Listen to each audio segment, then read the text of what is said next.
Hey guys, I'm Judith and you're welcome back to my channel. We all know eyeliners can be very elegant but tricky sometimes to achieve it, and today I'm going to be showing you a super easy method to achieve a perfect winged liner. And to demonstrate today's tutorial, I'm going to be using the Beyond Beauty gel liner.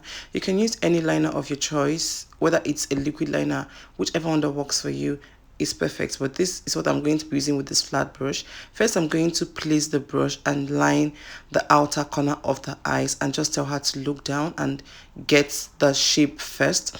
First thing, I'm not going to extend the liner too much, so I'm just going to line her lash line first before trying to extend the liner.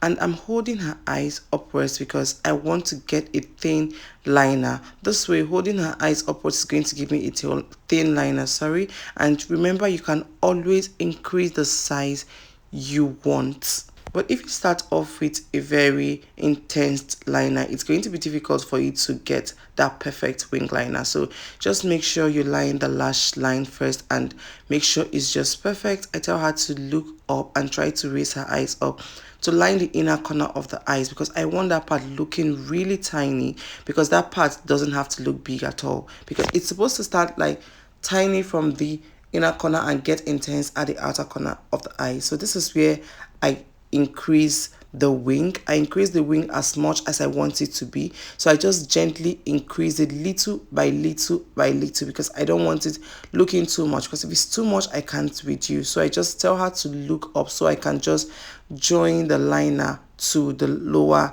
lash line. Before that, I tell her to look up and I just try to hold her eyes upward so I can get the inner corner of the eyes perfectly and correct any part that needs to be corrected.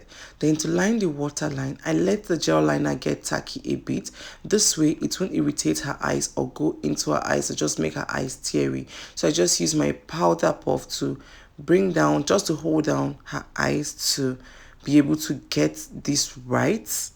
I'm doing that because I don't want to leave fingerprints on her face. So after doing that, I just try to join the liner to the one I lined on top of her lash line initially. So this part is very optional. You can choose to join, you can choose not to join it. And this is what the liner looks like currently, just perfectly winged and perfectly lined. This is very easy. So I'm just going to go ahead to the other part of the eye, line the waterline, join it to her waterline, and just hold down her eyes because I don't want to leave fingerprint like I said earlier. Line the waterline. I take my time, and that tip to achieving a perfect wing liner is patience. I'm not rushing. You can't achieve a perfect wing liner when you are in a haste. If you're rushing your makeup, trust me, you don't want to line your eyes. Just keep it completely. Trust me, just keep it completely. And this is it for the eyes. And because I have some parts I need to correct, I just hold her eyes and try to correct it. It's okay to go back and correct, trust me, because we are all humans and we can make mistakes like I just did here, but I just try to correct it properly. Patience is virtue. And this is what the eyes look like, the both looking even, and this is what it looks like. I just went ahead off camera, pull her false lashes, and this is what it looks like with the lashes perfectly lined and ready and clean. If you enjoyed this video, give it a thumbs up, drop a comment for me down below, and subscribe to my channel if you're not subscribed yet. And I will see you guys in my next one.